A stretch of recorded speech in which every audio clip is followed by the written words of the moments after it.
Gerą dieną, bičiuliai. Tai ką, į Lietuvą truputėlį parvežu naujienų.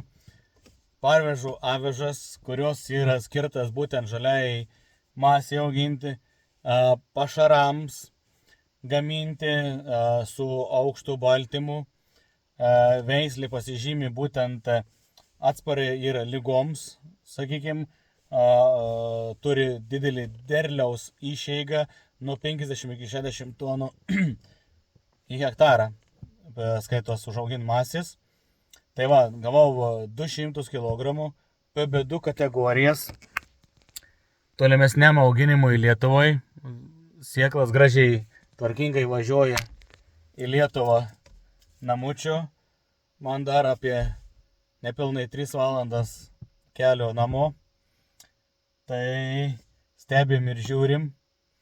Jeigu viskas bus gerai, tai po 2 metų galėsiu, sakykime, įvesti į rinką ir paleisti prekybai. Tai va, tai iki greito.